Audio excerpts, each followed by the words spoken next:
atibatike zvechopu chopu. Hazvina kumira zvakanaka mhuri yeZimbabwe. Vanhu vaya vatanga manje. A lot is going on muma streets and kana ndichinge ndauya mandoona ndakadai sosa street brigadier chayeka ndichinge ndakuda kuti timboonesana kuti chii chiri kuitika. Pane post yakakandwa naZim I Simba Chikanza achitaura kuti zvoni hopo chimwono upset that his ex-girlfriend Mahere was fired by Chamisa, shutting down his "We need cancer machines, we need new leaders" tricks. Ndo mashoko abuda achitaurwa na Zim I Simba Chikanza. But guys, vanhu vakawanda vana kufarira this statement. Zvazokonzeresa statement rauya rikapiwa na Hope Chimwono. Ndada tizoenda because nyaya iyi yakati rebei, saka tida kuti tichiita tichizoonesana, tichidzika, tichidhaivhira kusvika tanyatsochibata kunzwisisa kuti chakanyatsoitika chii. Mahere wacho paakadzingwa akadzingirwe chii, zvanga zvambonyatsofamba sei kuti advocate Fadzai Mahere asonzi adzingwa. Kudzingwa kupi? Kudzingwa kana kuti kubviswa papost spokesperson weCitizen Coalition for Change. Chegore riya paya pakazongwerekana takungonzwa kuti Promise Mkwananzi ndiye ato spokesperson. Questions iwo akasumudzwa akarezwa kakawanda, but zvakanyatsoshaya akanyatsozvipindura. So yazobva yapindirwa navakomana vema award winning ana Hope vachiti zvoni the relentless attacks on Fadzai Mahere by Zim I and Simba Chikanza have continued for years. They began when someone within the opposition felt that Fadzai Mahere was becoming more popular than they were comfortable with. Whenever people mention her as a possible alternative leader for the opposition, the same fake news website launches another vicious and deeply personal attack against her. The same thing happened to Lansi Guma after he fell out with the same politician. That politician went to Zim I and falsely claimed that Lenzi had recorded a genuine audio in which he was heard speaking disparagingly about his friends to the people linked to state security. Zim I operator asked him to put the accusation in writing, but he never did. We know this and we have the evidence. You cannot present yourself as an alternative leader while directing on enabling attacks against people within your own ranks simply because you perceive them as potential rivals. Anyone is entitled to disagree with Fadzai on politics, strategy or policy. This is perfectly normal in any democratic society. What is unacceptable is reducing an accomplished woman with her own agents to somebody's supposed ex-girlfriend in an attempt to denigrate, dehumanize and humiliate her. It is not journalism, political debate or legitimate criticism. It is misogynist character assassination. Unfortunately, this is not coming from ZANU-PF. It is coming from within the so-called opposition. Its leader tells these people what to write, and we have evidence of that. Even in the attacks against Lansi Guma, it was the same politician who approached this fake news website and supplied the false story. This is profoundly unfair. We cannot treat women this way and then pretend to be agents of democratic change. A movement that humiliates women, spreads falsehoods, and destroys its own members to protect one man's political position is not offering change. It is merely reproducing the same abusive politics it claims to oppose. The tragedy in Zimbabwe is that when such things happen, the public reaction is often muted. A social media platform can reportedly peddle this kind of misgovernance and still retain more than 500,000 followers. When people continue following, sharing and legitimizing platforms that denigrate women in this manner, their silence and participation became a form of facet approval. A platform with 500,000 followers does not operate in isolation. Its influence is sustained by those who consume, amplify, and excuse its content. This is wrong, and we should all condemn it regardless of whether we agree with Fadzai's politics defending a woman against Ms. Govan does not mean endorsing her political views. It simply means retaining our humanity and refusing to normalize abuse. If we remain silent because the victim belongs to a different political faction, we are not defending principles. We are merely choosing when misgovern is accepted. Ndo mashoko ari kutaurwa pano navahopo ching'ono vachitaura nyaya dzaumana fadza mahere ari kunzi akadzingirwa nyaya yepopularity yake atoonekwa kuti ari kuuya nazvo, and that lady, she was pushing, guys. We are talking of someone wekuti paakaona kuti alright chamisa wacho arizaina kupati akasacrifice, mind you kuti kunzi wazoita MP unenge washanda, unenge wasacrifice zvinhu zvakawanda, mari yako chaichaiyo unenge wakanda. Vanhu vetriple C vanga vasina munhu aivafanda those days, mari yaitobva kuma-citizens. Kuti ukampeniwo zvako iwo urisa MP or ani waitoedha mari yako yemuhomwe mako, vamwe vaitonotsvaga maloni, zvasiyana nevanhu vanga vari kuruling party ZANU-PF vokuti vanga vari funded. But after everything akangoti it's okay, kana chamisa wacho asiya apa ndachiti tichiendera kuparliament because takaenda netiketi rachamisa. So unozongonzwa nyaya dzakubuda this way. I'm not sure about zvekutaura hope kuti zviri 100% semunhu aclaima kuti ane evidence zvake haina kuzonge akwanisa kuibudisa yese, but kana zvichinge zvakaitika maitikire wayo, I believe kuti zviri wrong. That's what I believe. Chabenda hanzi nyoka ida hanzi chi nyoka ida reverse zvakaopa mufunge. Tiri papa muri yeZimbabwe, regedzai tibva tangopinda tichinzwisisana kuti zviri kumbonzi kudii pano. Pane vakuru vari kutaurawo madha vataura zvakawanda panapa zvekuti zvinoda kuti zvinge ndo imwe information yekuti ida kugara yakaiswa pakanaka, vanhu muchinzwisisawo nekuzoona kuti zvinhu zviri kufamba sei, zvichienda nekopi. Munozondiudzawo kuti mune muchiwirira nazvo here kana kuti kupokana nazvo, kana muchinge mune something chamuri kudawo kuti chinge chichibuda pachivhidhivhidhi, feel free kundibata tobva tadzifambira nyaya dzacho. Zvamanje manje ngatiteererei madha vedu kuti vari kuti kudii, and the same number dzangu dzichazenge dzichipota dzichibudikira kune vari kuda kupota vachiadvertisera mabusiness avo, and those who want to partner with Kulian TV and vari kudawo kusponsor kuti basa riende kumberi, feel free kundibata panhamba idzodzo. Handiti tobva tangoseta order dzacho kuti zvinhu zvifambe basa richienda kumberi. Maswera sei nekumuka kuno aiwa takachengeteka. Tinotenda Mwari nekupiwa chipo choumwe upenyu hwanhasi. Ranhasi ndo ratiri kutoverenga kuti ndo ratapiwa, ramangwana harisi redu. Ndiri kudzoka zvekare kwauri ndine mubvunzo wokuti tibvunze nyika yeZimbabwe. Nyika yeZimbabwe pane patasvika apa, tinawo vanhu vanosimboti advisawo mumaprograms ari kuitwa paYouTube, paFacebook, you name it. Tinawo vakuru vari kumboti vakabvunzwa vanomboti paway forward.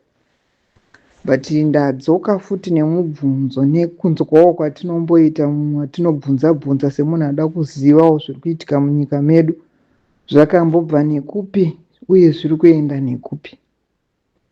Ndine dambudziko rekuti patinonzwa kuti the sitting party pairi kuita zvairi kuita, zvinonzi kune kwazvakabva pavakanyorerana pasi nana President Mugabe kusvikira tisvike patiri papapa. Zvichinzi hapana mamwe machinjiro atinomboita, kune vano komanda iyo yenyika yedu kuti zvino maakudai izvo maakudai. But ini mwoyo mubvunzo wangu uri kuti patiri kuti takarwa hondo, nesuwo takarwa nguva yacho inini ndanga ndiri muchimbwido. Nguva yacho iyoyo zvikaitika zvazvakaita kusvika tasvika mu1980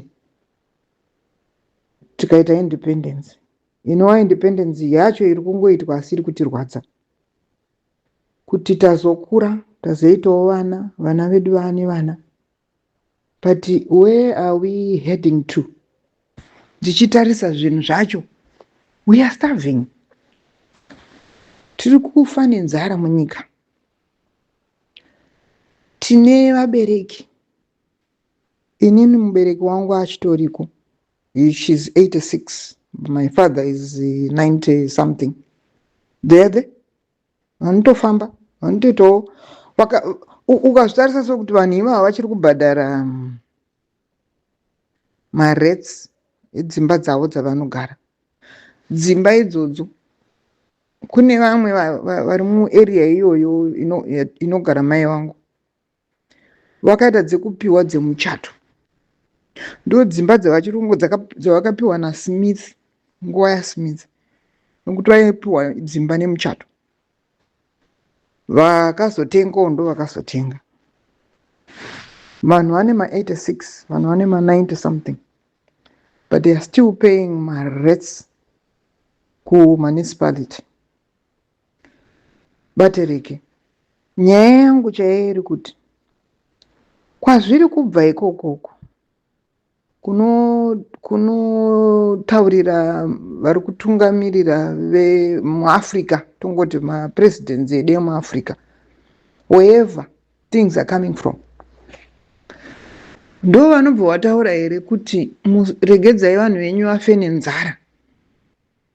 Ivavo vanhu ivovo ndo vari kubva vataura kuti imimi itai izvi neizvi neizvi. Imimi torai hama dzenyu mudziise muzvigaro. Imimi don't respect people. Siyanai navo. Mukatarisa kuti zvinezvi nepatasvika pekuti the sitting president vaita zvavaita vamhanya. Izvo zvaitwa. Isu hatina sei. Ukada kutaura, ukabatwa, you are gone. Ndosiya vana vangu nevazukuru. Ukada kuti uti hapana, there is no way forward. Kana varimo mukati macho vari kutotadza kuzvitaura, ko what more inini ndiri kunze. So ndiri kuti ndikuda kunzwisisa kuti ndizvo here zvokuti vanhu ivavo vari kutonga muZimbabwe vacho vari kupa mainstructions kune vatungamiriri vedu. Vari kubva vati urayai vanhu venyu nenzara. Don't give them anything. Ngavagare vakadaro. Sorry. Musagadzire maroads. Musaise mishonga muzvipatara. Musadai. Zvakawanda zviri kuitika muZimbabwe. Regai vabude. Vaende kwavari kuenda. Vana vacho kwavave ikoko, dzimwe nyika hadzichadi. Mumwe ari kutoti zviri nani ndifire muSouth Africa. Mumwe ari kuti zviri nani ndifire zvangu wherever I am. Zvakasiyanei kuti ndiende ndidzokere kumusha. Kumusha kwacho unoita katrauma kune vamwe. Hauna pokusvikira. Hautorina. Une makore uri wherever you are. But hauna pokusvikira. Ndobvunza kuti shuwa here kuti tingararame muraramene ezvinokwana nemasenate apo. Zvimwe zvinongo chingonzwa mahunga zvikuzodai. And at the same time ndichiti gore ma-elections edu angachifanira kupera gore ra sitting president angachifanira kupera 2028. But izvozvi tiri kutonzwa kuti akutoti arikuda kugadzira kuti achitanga kuvhoterwa neparliament. I don't even understand kuti zvakufamba sei. Ameno Zimbabwe ndibatsirewo maybe ndanyanya kusanzwisisa. Ndibatsirewo Zimbabwe kunyangwe nevakuru vaya vanosimbodibatsira tibatsirewo kuti zvinongopiringishwa here at any given time kana tiri kutofanira kumirira kuti 2028 asvike 5 years dzavo dzopera. Ndopa vakuchitanga kutora 2 years dzavakazvipa idzo. Vapedza 2 years idzo takuchitaura zvimwe. Ikunzwa kwedu isusu kwangu kuti vaita constitution yekuti vada kuwedzera 2 years. But apa ndakutoona kunge zvinhu zvacho zvakuti makuhwa ari kuti varida kubva vaita king nyika yatoo yavo haisisiri yedu bai. Nyika is no longer, isi tangova vanhu vari munyika, chatamirirwa chete kufa, asi hatisisina chedu muZimbabwe. So ndiri kuti ndibatsireiwo, ngatibatsiranei. The sitting president haasi kufanira kusvika 2028 here. Asvika 2028 obva aita tora 2 years kusvika 2030. From there taakuchitanga zvinhu patsva. Handi vakati vane zvinhu zvavada kumbopedzesa here zvasina kupera. Saka sanchitika kana vapedza 2030 taakuchidzokera kapa back to square one. Handiti zvavanga vaida kuita vanenge vapedza. Chii chiri kumboitika? Vanhu vaMwari tibatsire. And at the same time ndisati ndabuda, vanhu tiri kuswera hedu tichiwawata tiri kuti vice president or whoever achazodi. Hakuna, isu pfungwa dzedu dzaitoti dai iyi pati yambomira kwamboyo imwe pati tionewo zvinhu zvakasiyana siyana sezviri kungoitawo dzimwe nyika, vana Zambia, vana Botswana, vana Namibia. Tiri kuonawo zvimwe zvinhu. South Africa worse. South Africa has been changing presidents. Ndo zvinhu zvatiri kuchemera, but handisi kuziva manje kuti vanhu vari kunzi vari kuita ndo vari kutungamirira Zimbabwe, ava varipo vari kungoshandiswa, havanzwe tsitsi here kuti timbochinjirwawo president tiite zvimwe. Kana pane imwe agreement inoitwa toita imwe agreement itsva, kwete iyi yatiri kuona, because iyi hainambosiyana neyaSmith. yaSmith yanga yakatozonakira kuti Smith aitipa zvese taiwana, chikafu patebhuru taichiwana isu, kuchikoro taienda mahara, pabreak taipuhwa mukaka, kapaindi kemukaka kekudairy board taikapuhwa isu. But zvinezvi handichazivi kuti zvichabatsirei kuti tiri kuti takarwa hondo. Takarwa hondo for the few here kana takarwa hondo for the country.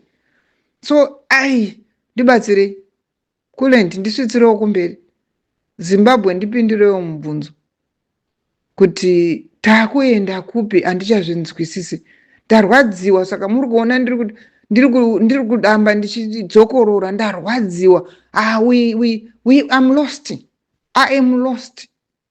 Posa ndichaziva kuti nyika yedu taakuendepi. Yes, zvimwe zvinoitikawo kuseri uku madark clouds uko, but tiri kuti ngatibuditsewo kapachena, ngatiitewo zvinhu zviri pachena, hama dzangu, kuti tione kufamba pamwe chete, because yakutoita kunge nyika isisiri yedu, isi tatova enzizo, hatichatoziva. Vana mai vedu iva vatandichitaura kuti vari kungobhadhara mari idzi vachatongofawo, nesuwo tichifawo, zvichitoenda zvakadaro. Vanhu vaMwari tibatsirei, ngatibatsireni. Kare tikatotarisa kare vanhu taichinjana, uyo achimbotonga, uyo achitonga, tichitofamba. Mwari wokudenga uzotiitira zvakanaka. Mazvita.